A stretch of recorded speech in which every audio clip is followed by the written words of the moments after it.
ఇండియాలోనే #1 varicose veins hospital Avis vascular centre. అందరికీ నమస్కారం. నా పేరు మాధురి. మనకి గ్రహం సెప్టెంబర్ 7వ తారీఖున నైట్ వస్తుంది. 9 గంటల నుంచి మర్నాడు 2 o'clock వరకు ఉంటుందంట. అయితే ఈ గ్రహణ సమయంలో మనం ఎలాంటి జాగ్రత్తలు తీసుకోవాలి? ముఖ్యంగా గర్భిణీ స్త్రీలు ఈ గ్రహణ సమయంలో చాలా జాగ్రత్తలు తీసుకోవాల్సి ఉంటుంది. అవి ఏ రీతిలో వాళ్ళు తీసుకోవాలి? ఈ గ్రహణ సమయంలో వాళ్ళు పట్టు స్నానం, విడుపు స్నానం, ఆహారం తదితర విషయాల్లో ముందస్తు జాగ్రత్తలు ఏం తీసుకోవాలి, ఎలాంటి విషయాలు తెలుసుకోవాలి, అన్నిటి గురించి ఇప్పుడు మనకి తెలియజేయడానికి మనతో పాటు ఉన్నారు ప్రముఖ జ్యోతిష పండితులు బ్రహ్మశ్రీ డాక్టర్ ప్రదీప్ జోషి గారు. నమస్కారం గురువు గారు. శ్రీమాత్రే నమః. శ్రీ గురుభ్యో నమః. శ్రీమాత్రే నమః. అచింత్య వ్యక్త రూపాయ నిర్గుణాయ గుణాత్మనే సమస్త జగదాధార మూర్తయే బ్రహ్మణే నమః. శ్రీమాత్రే నమః. చంద్రగ్రహణం ఏర్పడబోతుంది భాద్రపద పౌర్ణమి రోజున. అంటే వినాయక చవితి తర్వాత వినాయక నిమజ్జనాలు చేస్తాము. అనంత పద్మనాభ చతుర్దశి రోజున నిమజ్జనాలు చేస్తాము. దాని నెక్స్ట్ డేనే సంపూర్ణ చంద్రగ్రహణం మన భారతదేశంలో కనిపిస్తుంది అంటారు. అది భారతదేశంలో కనిపిస్తుంది. ఇది 3.5 గంటల కాలము ఉండేటువంటి సంపూర్ణ చంద్రగ్రహణము. ఉన్మీలన కాలము దాదాపుగా 4.5 నిమిషాలు ఉంటుంది. ఉన్మీలన కాలం అంటే చంద్రుడు కనబడడు, పూర్తిగా ఆచ్ఛాదనమైనటువంటి సమయం అంటారు. తర్వాత పెనంబ్రలు వచ్చేసి ఫస్ట్ 1 hour, నెక్స్ట్ 1 hour కి పెనంబ్రలు. గ్రహణము కనబడేది మాత్రం పూర్తిగా 3.5 గంటలు ఉంటుంది.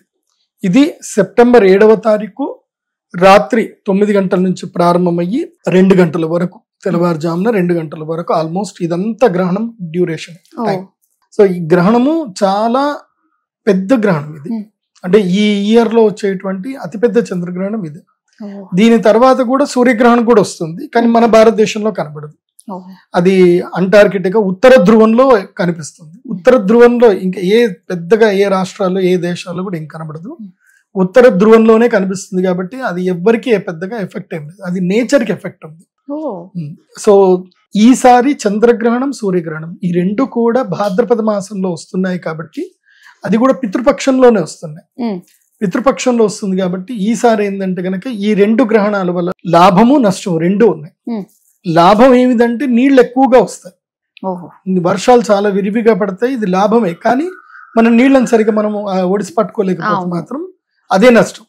ముఖ్యంగా లోతట్టు ప్రాంతాలు, శ్రీకాకుళం జిల్లా, విశాఖపట్నము, ఏదైతే కోస్తా ఆంధ్ర తీరంలో ఉండేటువంటి కాకినాడ గాని ఇవంతా కూడా, ఈ బెల్ట్ అంతా కూడా చెన్నై వరకు, కన్యాకుమారి వరకు, ఈ బెల్ట్ ఏదైతే ఉందో ఒడిస్సా నుంచి కన్యాకుమారి వరకు ఉన్న బెల్ట్ అంతా ఏదైతే ఉందో, ఈస్ట్ కోస్టల్ లైన్ అంతా కూడా ఈసారి తుఫాన్ వచ్చే అవకాశం ఉంటుంది. విపరీతమైన గాలులు, ఈదురుగాలు వస్తాయి. సో కొంచెం ఆస్తి నష్టం జరుగుతుంది. జాగ్రత్తగా ఉంటే ప్రాణ నష్టం జరగకుండా ఉండొచ్చు.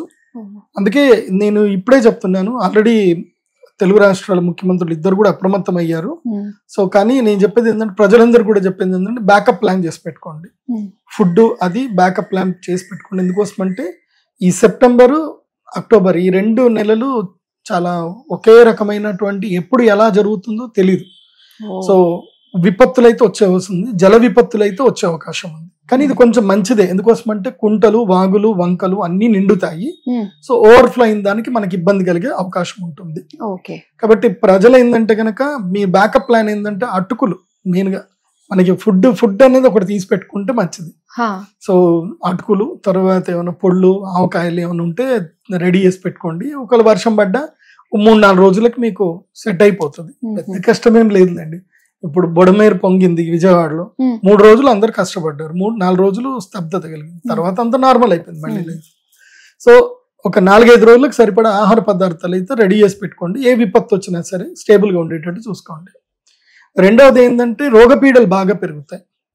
సో ఈ 2 నెలలు అయితే కనుక డాక్టర్లకి మంచి సీజన్. ఇప్పుడు అందరికి ఎక్కువగా జ్వరాలు ఎక్కువ రావడము, తీవ్రమైన వ్యాధులు రావడము.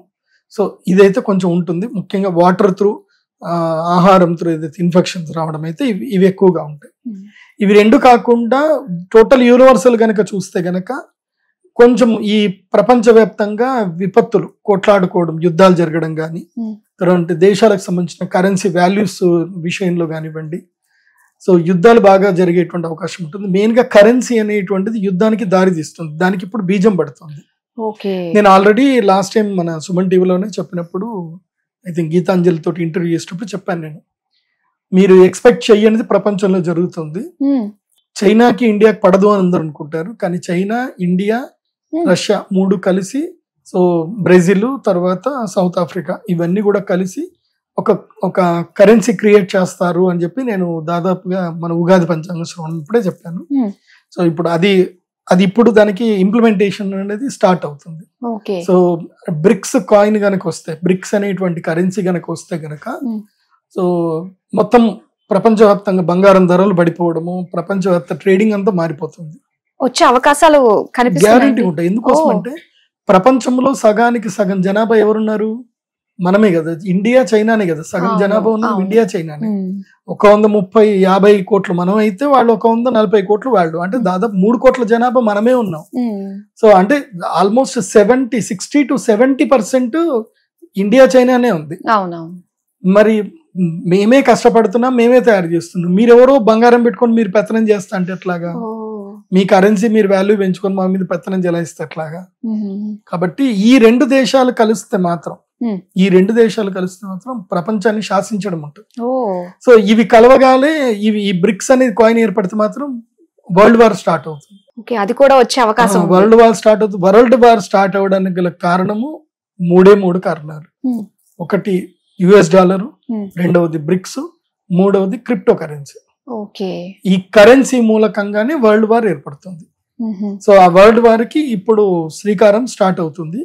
సో ఇంకా రాబోయే రోజుల్లో, అంటే ఏదైనా దీని యొక్క తీవ్రతరం ఏదైతుందో 2045 ఆ సమయానికి ఇది తీవ్రతరమయ్యే అవకాశం ఉంటుంది. సో నేను అందుకే ఒక్కొక్క గ్రహణం వచ్చినప్పుడల్లా మనం ఏం జరగబోతుంది అనేది భవిష్యత్తు చెప్పడం జ్యోతిష పండితులకి ముఖ్య లక్షణం. కాకపోతే ఏంటంటే జనాలు ఏంటంటే భవిష్యత్తు అంటే వాళ్ళు యాక్సెప్ట్ చేయలేరు, ఏది చెప్పినా ముందు యాక్సెప్ట్ చేయరు. ఎందుకోసం అంటే ఇప్పుడు ఏదుందో చూసుకుందాంలే, భవిష్యత్తు ఏమవుతుంది అనుకుంటారు. కాకపోతే ఏంటంటే ప్రస్తుత పరిస్థితుల రీతి ఏంటంటే భవిష్యత్తు అంతా కూడా ఎక్కడైతే విరివిగా వర్షాలు పడతాయో, ఎక్కడైతే నీళ్లు సమృద్ధిగా దొరుకుతుందో ఆ ప్రాంతాలే బతుకుంటారు. మిగతా ప్రాంతాలన్నీ కూడా క్రమేపీ నశిస్తూ ఉంటాయి. అండ్ హ్యూమన్ రిప్రొడక్షన్ కూడా ఇక్కడ నుంచి ఏంటంటే తగ్గుతూ ఉంటుంది. ఇప్పటికే చాలా వరకు తగ్గింది, ఇంకా తగ్గిపోయే అవకాశం. ఇక్కడ నుంచి హ్యూమన్ రిప్రొడక్షన్ తగ్గుతూ ఉంటుంది. మనుషుల యొక్క పుట్టుక సంఖ్య తగ్గుతుంది. పుట్టుక సంఖ్య ఇప్పుడు సంవత్సరానికి ఒక దేశంలో ఒక 10 మంది పుడుతున్నారు అనుకుందాం, పుట్టారు. కాకపోతే సంవత్సరానికి 10లో 4 మాత్రమే పుడతారు, 2 చనిపోతారు కూడా. కాబట్టి ఇది దాదాపుగా రిడక్షన్ అవుతుంది. ఇక్కడ నుంచి పుట్టుకలు తగ్గుతాయి, రిలేషన్షిప్స్ మీద గౌరవాలు తగ్గుతాయి, వివాహ వ్యవస్థ మీద గౌరవం తగ్గుతుంది. అట్లాగే ఈ చట్టరీత్యా పెళ్లి చేసుకోవడం ఇవన్నీ కూడా తగ్గిపోతాయి. సో ఇంకా ఈ వ్యవస్థ మీద, వివాహ వ్యవస్థ మీద అందరికి నెగిటివే ఉంటుంది. అన్ని అగ్రిమెంట్ పెళ్లిళ్ళే ఉంటాయి అన్నమాట. సో పిల్లలు కనాలా వద్దా, పిల్లల కంటే ఏంది, ఇట్లా ప్లానింగ్ అగ్రిమెంట్ పెళ్లిళ్ళే ఎక్కువగా ఉంటాయి అన్నమాట. అటువైపుగా ముందు ప్రయాణం ఇప్పుడు స్టార్ట్ అవుతుంది. వాటన్నిటికీ ఇది శ్రీకారం ఇది. సో ఒప్పందం లేని పెళ్లిళ్ళు చాలా తక్కువ, ఏదో పేదవాళ్ళలో ఉంటాయి, కానీ వాళ్ళలో కూడా ఒప్పందాలు స్టార్ట్ అవుతాయి. ఇక ఎందుకోసం అంటే ఇక్కడ నుంచి ఏంటంటే కొంచెం ప్రకృతిలో మార్పులు వస్తాయి. చెప్పాను కదా, ఈ యొక్క విశ్వావసునామ సంవత్సరం జడ్జిమెంటల్ ఇయర్ ఇది. ఈ ఇయర్ ఏంటంటే అన్నిటికీ జడ్జిమెంట్ క్రియేట్ అవుతుంది. ఎవరైనా ఎక్కువగా ప్రజల్ని హింసిస్తున్నా వాళ్ళకి జడ్జిమెంట్ దొరుకుతుంది, ఎవరైతే ప్రజలని మంచి చేస్తున్నా వాళ్ళకి జడ్జిమెంట్ దొరుకుతుంది. సో ప్రతి దానికి ఈ ఇయర్ జడ్జిమెంట్ ఇయర్ ఇది. ఈ ఇయర్ నుంచి మార్పు అనేది స్టార్ట్ అవుతుంది. అది ఈ గ్రహణం నుంచి మార్పు అవుతుంది. కాబట్టి గ్రహణం యొక్క ప్రభావం అయితే ఇది, మోస్ట్లీ ఇదే ప్రభావం, గ్రహణం యొక్క ప్రభావం. ఇక ప్రతి ఒక్క రాశులకు కూడా గ్రహణ ప్రభావం ఉంటుంది. ఒక్కొక్క రాశికి ఒక్కొక్క గ్రహణ ప్రభావం అనేది ఉంటుంది. ఇప్పుడు ఈ గ్రహణం ఎప్పుడు సంభవిస్తుంది అని అంటే సెప్టెంబర్ 7వ తారీఖు మన భారతదేశంలో మన కాలమాన ప్రకారము రాత్రి 9 గంటల నుంచి 2 గంటల వరకు ఈ గ్రహణం సమయం ఉంటుంది. అంటే ఇక పట్టు విడుపులు మొత్తం అంతా చూసుకుంటే 9 to 2 అనుకోండి. సో మధ్యలో 9:35 అని కొంతమంది అంటారు, 10 o'clock అంటారు, ఇవన్నీ కాదు, కానీ 9 to 2 o'clock ఇది. అంటే పట్టు స్నానము 9 o'clock విభవ స్నానం చేయాలి, 2 o'clock తర్వాత విడుపు స్నానం చేసుకోవాలి. మధ్యకాలంలో ఏం చేయాలంటే ఇళ్లలో ఉండేటువంటి వాళ్ళు ఇంట్లో ఏ వస్తువుల్ని తాకుండా, అంటే ఈ బట్టలు ఉన్నటువంటి వస్తువులు ఏవి తాకుండా ఎక్కడైనా చక్కగా ధోతి కట్టుకోనో లేకపోతే మంచి చీర కట్టుకోనో ఒక ఆసనం వేసుకొని తూర్పు దిక్కు ముఖం చేసుకొని నారాయణ జపం చేసుకోవాలి. పురుషులైతే గన ఓం నమో నారాయణాయ లేదా ఓం నమ శివాయ, ఓం శ్రీమాత్రే నమః ఈ మంత్రం పురుషులైతే వేసుకోవచ్చు. స్త్రీలైతే శ్రీమాత్రే నమః, శ్రీమాత్రే నమః ఓంకారం అనకుండా. ఒకవేళ మీకు సంతానం అయిపోయింది అని అంటే అప్పుడు మీరు ఓంకారం చెప్పి చెప్పుకోండి. సంతానం కాని వాళ్ళు మాత్రం ఓంకారం చెప్పొద్దు. శ్రీమాత్రే నమః అనే మంత్రాన్ని లేదా నారాయణ నారాయణ నారాయణ లేదా క్లీం కృష్ణాయ నమః అనే మంత్రాన్ని చెప్పుకోండి. ఎవరికైతే సంతానం లేదు, గ్రహణం సమయం ఏంటంటే వరాలను ఇచ్చే సమయం కూడా గ్రహణం సమయం. ఎందుకోసమంటే ఇప్పుడు మనం దైవ జపం చేస్తే చాలా పుణ్యం వస్తుంది. ఎవరైనా వాళ్ళకి బ్రాహ్మణులు ఉన్నారు, వాళ్ళకి చదువు సరిగా రావట్లేదు, ఈ సమయంలో గాయత్రి మంత్ర జపం చేసుకోండి. బ్రాహ్మణులు ఉపనయనమైనటువంటి వారు గాయత్రి మంత్రం ఎంత వీలైతే అంత సాధ్యమైనంత జపం చేసుకోండి, చాలా మంచిది. సంతానము లేనటువంటి వాళ్ళు ఏం చేయండి అంటే ఈ సమయంలో క్లీం కృష్ణాయ నమః, క్లీం కృష్ణాయ నమః ఈ మంత్రాన్ని భార్యాభర్తలు ఇద్దరు కూడా జపం చేసుకోవాలి. ఈ సెప్టెంబర్ 7వ తారీఖుకి ఒక లక్షణం ఏముంది అంటే 7వ తారీఖు రోజున ఎవరు భార్యాభర్తలు కలవకూడదు. ఒకవేళ కలిస్తే వికృతమైనటువంటి సంతానం పుడుతుంది. మూగివాళ్ళు, చెవిటి వాళ్ళు, అంగవైకల్యం ఉన్నటువంటి వాళ్ళు, దుర్బుద్ధి కలిగినటువంటి వాళ్ళు, ఆరోగ్యం సరిగ్గా లేకుండా ఉండేటువంటి పిల్లలు పుట్టే అవకాశం ఉంటుంది. కాబట్టి సెప్టెంబర్ 6, 7 ఈ 2 రోజులు కలవకుండా ఉంటే మంచిది. అది ఆలోచించుకోండి. రెండవది, పిల్లలకి ఎవరికైనా విద్య రావాలి. చాలా మందికి పిల్లలకి జ్ఞాపక శక్తి ఉండదు, విద్య రాదు. ఇదే గ్రహణ సమయంలో కావాలంటే నెక్స్ట్ డే లీవ్ పెట్టేసుకోండి, స్కూల్కి పర్వాలేదు. ఈ గ్రహణం రోజున రాత్రి పిల్లలకి రాత్రి పడుకుంటారు కాబట్టి పొద్దున కొంచెం పడుకొనిచ్చి రాత్రి పిల్లల్ని మెలకు ఉంచైనా సరే వాళ్ళకి క్లీం సరస్వత్యై నమః, క్లీం సరస్వత్యై నమః ఈ మంత్ర జపము ఎంత వీలైతే అంత పిల్లలతో చెప్పించండి. మినిమం 108, మాక్సిమం మీ ఇష్టం. ఏదైనా 9 సంఖ్య రావాలి, అంటే జపం మొత్తం అయిపోయే సమయానికి 9 రావాలి కలిపితే. అయితే 1008 చేయాలి, లేకపోతే 999 చేయాలి. మీరు చేసిన జప సంఖ్య మొత్తం కలిపితే 9 రావాలి. అయితేనే ఆ జపం పూర్తి అయినట్లు లెక్క. అందుకే 108 జపం చేయమని అంటారు. సో 108 అంటే మీరు 108 ని ప్లస్ చేసుకుంటూ చేయండి. 108 + 108 + 108 ఎన్నైనా చేయండి. సో ఎన్ని మాలైనా జపం చేయండి. సో అట్లా మీరు విద్యాభ్యాసం కోసం ఈ జపం చేసుకోండి. ఇంకోటి ఏంటంటే చాలా మందికి డబ్బు కావాలి, అదైతే అందరికి ఇంపార్టెంట్, ప్రతి ఒక్కళ్ళకి ఇంపార్టెంట్. డబ్బు కావాలి కోరుకుంటారు ప్రతి ఒక్కళ్ళు. సో ధనము కోరుకునేటువంటి వాడు జీవితంలో రుణబాధలు పోవాలి అనుకుంటే ఈ గ్రహణ సమయంలో శ్రీం హ్రీం శ్రీం శ్రీయై నమః, శ్రీం హ్రీం శ్రీం శ్రీయై నమః ఇది చాలా సింపుల్ మంత్రం. దీనివల్ల ఎలాంటి సైడ్ ఎఫెక్ట్స్ ఉంటాయి. మామూలుగా ఈ కృష్ణ స్ఫటికమాల దొరుకుతుంది, ఈ కృష్ణ స్ఫటికమాలతో చేసుకోవాలి, లేదా పద్మమాలతో దొరుకుతుంది, పద్మమాలతో చేసుకోవాలి. ఎప్పుడైనా లక్ష్మీదేవికి సంబంధించిన జపము రుద్రాక్షమాలతో చేయకూడదు, రుద్రాక్షమాలతో చేయకూడదు, లక్ష్మీదేవి జపం చేయకూడదు. రుద్రాక్షమాల ఏంటంటే వైరాగ్యానికి మోక్షానికి ఇది కీలకం. సో శివమంత్రం చదువుకోవచ్చు, మోక్ష మంత్రం ఏదైనా చదువుకోవచ్చు. కాబట్టి రుద్రాక్ష లక్ష్మీ మంత్రానికి చదవకండి, ఆపాదించకండి. దానికి ప్రత్యేకంగా ఉంటుంది. వైరుధ్యం అని కాదు, ఈ పని ఇట్లాగే చెయ్యాలి అది అంతే. సో పద్మమాలతో అయినా చేయండి, లేదంటే కృష్ణ స్ఫటికమాలతో అయినా చేయండి. క్లీం కృష్ణాయ నమః మంత్రం మాత్రం ఈ కృష్ణ స్ఫటికమాలతోటే చేయాలి. ఎందుకోసం అంటే కృష్ణ మంత్రము కృష్ణ స్ఫటికంతో చేయాలి. చేస్తేనే అది మీకు తప్పకుండా మంచి ప్రయోజనం అనేది ఇవ్వడం జరుగుతుంది. కాబట్టి ఈ గ్రహణ సమయాన్ని ఎవ్వరు కూడా మిస్ చేసుకోకండి. ఎవడో ఏదో చెప్పాడనో, నీకేదో నీ బుద్ధి పుట్టిందనో తప్పుడు పనులు చేయకండి. ఒక్కటి బాగా గుర్తుపెట్టుకోండి, మనం నమ్మినా నమ్మకపోయినా, ఇప్పుడు ఉదాహరణకి దీపం ఉంది, దీపం దగ్గర వేలు పెట్టొద్దురా కాలుతుంది అని మనం చెప్పాం. మనం ఎందుకు చెప్తాం? మనకి ఎప్పుడో ఒకసారి కాలి ఉన్నా చెప్తాము, లేదా మన పెద్దలో ఎవరో ఒకడు మన కళ్ళ ముందు వాళ్ళకి కాలుతేనే అది చూసి మనం ఏం చెప్తాం, కాలుతుందిరా పెట్టొద్దు అని చెప్తాం. అంటే పూర్వకాలంలో ఋషులు వాళ్ళ అనుభవంతో ఈ గ్రహణ సమయంలో భోజనం చేయకూడదు, కలవకూడదు, ఈ గ్రహణ సమయాన్ని వ్యర్థంగా వదలకూడదు. అంటే సినిమాలు చూస్తూ, షికార్లు తిరుగుతూ, మద్యపానాలు చేస్తూ, అన్నం తింటూ, మురుకులు తింటూ, సినిమాలు చూస్తూ ఇట్లా వేస్ట్ చేసుకోకండి. ఇది మంచి సమయం, ఇది పర్వకాలం. ఈ సమయంలో దైవ జపం చేసుకోండి అని చెప్పారు.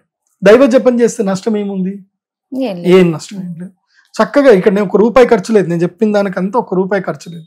ఉంటే ఈ మాలలు కొనుక్కోవాలి, లేకపోయినా పర్వాలేదు. మీరు 108 కౌంట్ చేసుకోండి, బియ్యంతో పక్కన పెట్టుకుంటూ కౌంట్ చేసుకోండి. మీ దగ్గర డబ్బులు లేకపోతే దానికి నష్టం ఏం లేదు. కానీ మనిషికి భావదారిద్ర్యం ఉండకూడదు. భావదారిద్ర్యం ఏంటంటే ఆలోచనలో దరిద్రం ఉండకూడదు. చేతిలో డబ్బులు లేకపోయినా పర్వాలేదు కానీ ఆలోచనలో దరిద్రత ఉండకూడదు. గురుగారు చెప్పారు, మంచి పని కదా. ఇప్పుడు ఈ సమయంలో దేవాలయాలు కడగాలి. దేవాలయము పట్టు స్నానం విడుపు స్నానం ఉన్నట్టుగానే దేవాలయాలన్నీ కూడా మూసేస్తారు. గ్రహణం అయిపోయిన తర్వాత దేవాలయాన్ని మొత్తం క్లీన్ చేస్తారు. నీ దగ్గర డబ్బు లేదనుకోండి, కష్టపడి క్షమించే తత్వం ఉంది. ఏదైనా దేవస్థానానికి వెళ్ళి ఆ దేవాలయం క్లీన్ చేయడానికి సేవ చేయండి. అది కూడా మంచి పుణ్యం వస్తుంది, చాలా పుణ్యం వస్తుంది. ఇప్పుడు తిరుమల తిరుపతి దేవస్థానం కూడా తిరుమంజనం చేస్తారు. గ్రహణం అయిన తర్వాత తిరుమంజనం చేస్తారు, మొత్తం కూడా గుడి అంతా కడిగిస్తారు. సో అట్లాంటి మంచి పని చేయండి. ఇప్పుడు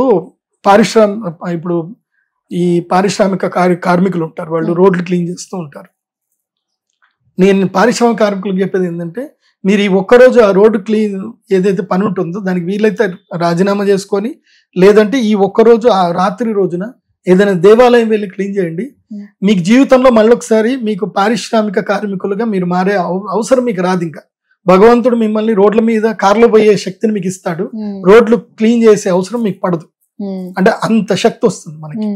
కాబట్టి గ్రహణ సమయాన్ని అందరూ సద్వినియోగం చేసుకోండి. ఇక గర్భిణీ స్త్రీల గురించి ఒకటి ఉంటుంది. చాలా మంది గర్భిణీ స్త్రీల గురించి అపోహను అనుకుంటారు. అపోహ ఏం కాదమ్మా. గర్భిణీ స్త్రీలకు నేను కొన్ని జాగ్రత్తలు చెప్తాను, ఇవి మాత్రం తప్పకుండా పాటించండి.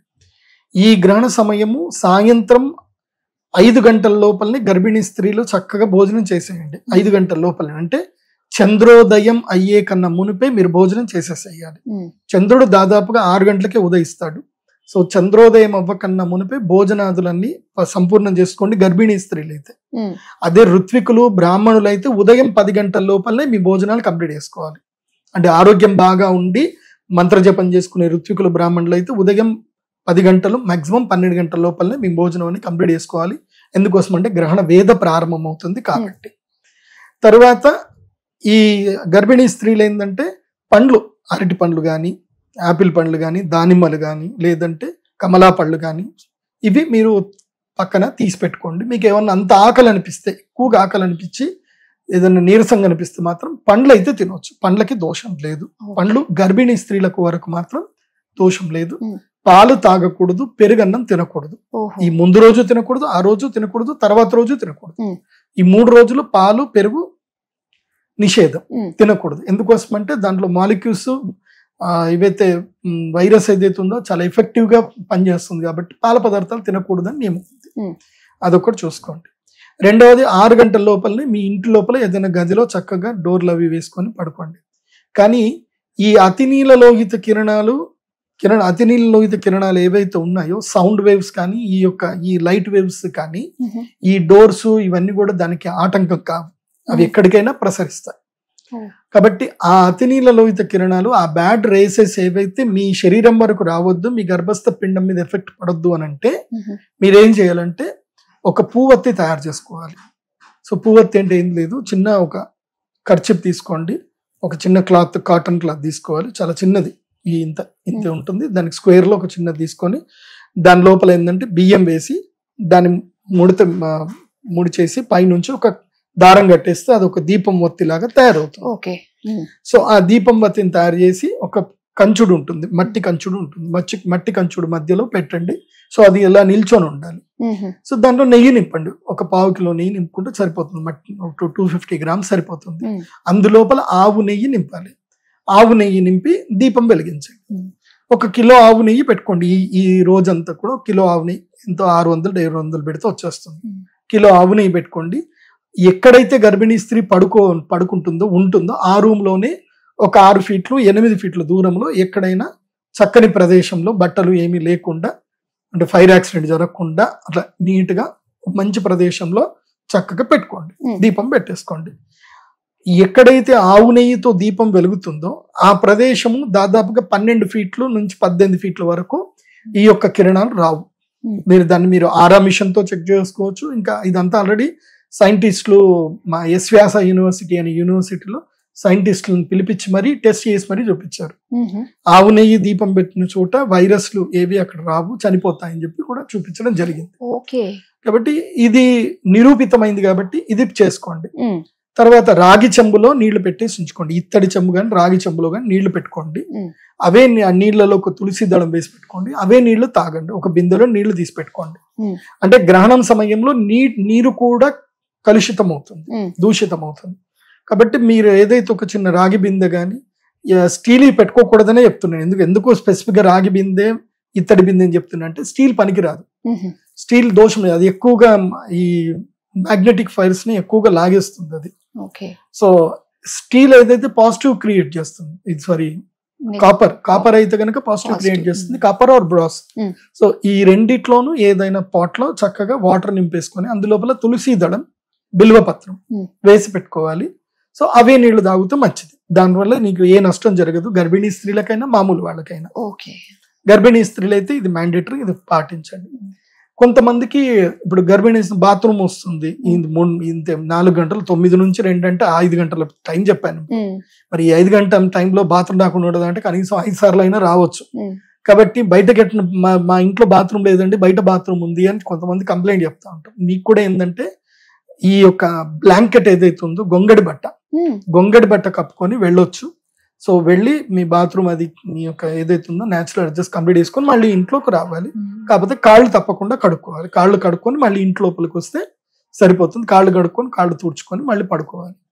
గర్భిణీ స్త్రీలు ఈ గ్రహణ సమయంలో పూర్తిగా నిద్రావస్థలకు వెళ్ళినా పర్వాలేదు, ఎందుకోసం అంటే మెలకు ఉండరు. పడుకుంటే పడుకోండి. పడుకున్నప్పుడు మాత్రం సైడ్గా లెఫ్ట్ ఆ రైట్ సైడ్ తిరిగి పడుకోండి. పడుకున్నప్పుడు మీ యొక్క ఈ హస్తం మాత్రం ఇక్కడ పెట్టుకోండి. చాలా మందికి ఏదైనా ఓపిక లేదు, ఏదైనా డౌట్లు ఉన్నాయంటే గర్భరక్షా కవచం అని ఒకటి ఉంటుంది మా దగ్గర. సో అది మీరు ఆర్డర్ చేసుకుంటే గర్భరక్షా కవచం మీకు పంపిస్తాం. సో అది మీరు అంటే ఈ గర్భరక్షా కవచం ఇదే ఉంటుంది. సో ఈ గర్భరక్ష కవచాన్ని మేము పంపిస్తాము, అది దగ్గర పెట్టుకుంటే సరిపోతుంది, ఇంకేం అవసరం ఉండదు. సో ఇంకొక చిన్న యంత్రం ఉంటుంది, ఆ యంత్రం దగ్గర తల కింద కానీ ఆ యంత్రం పెట్టుకుంటే సరిపోతుంది. ఇంకా ఏ ప్రాబ్లము గర్భిణీ స్త్రీలకు ఉండదు. ఇది బాగా గుర్తుపెట్టుకోండి. మళ్ళీ నెక్స్ట్ డే గర్భిణీ స్త్రీలైనా ఎవరైనా నెక్స్ట్ డే ఇప్పుడు విడుపు స్నానం మేము చేయలేమండి, చల్లటి నీళ్ళు మాకు రాత్రిపూట జరగదు, మేమేం పూజలు చేయం కదా అని అంటే తెల్లవారు చేసుకున్నా పర్వాలేదు విడుపు స్నానం. కాకపోతే అనుష్ఠానం చేసుకున్నటువంటి వాళ్ళకి ఏంటంటే ఎవరైతే మంత్రజపం చేసుకుంటున్నారు, కోరికలు కోరుకుంటున్నారు అంటే మాత్రం వాళ్ళు పట్టు స్నానం చేయాలి, విడుపు స్నానం చేయాలి. పడుకున్నాక మళ్ళీ తెల్లారు లేచి మళ్ళీ రొటీన్ గా స్నానం చేసుకోవాలి. సో పట్టు స్నానం, విడుపు స్నానం ఇది మ్యాండేటరీ. తర్వాత ఇంకో కొంతమంది ఏంటంటే గ్రహణ సమయంలో మేము యజ్ఞ యాగాదులు చేసుకోవాలి అనుకుంటున్నామని కొంతమంది అంటారు. మీరు దేవస్థానం లోపలనే చేయండి. దేవస్థానాల లోపలనే ఎక్కడైనా పరిశుద్ధ క్షేత్రములు, అదే విధంగా బలం ఎక్కువగా ఉండాలి, యంత్ర బలం ఉండాలి. అలాంటి క్షేత్రములోని యజ్ఞ యాగాదులు ఏమైనా ఉంటే చేసుకోండి. చేసుకున్నప్పుడు ఏంటంటే తప్పకుండా దుర్గా కవచం దుర్గా కవచంతోనే మొదలు చేసుకోండి.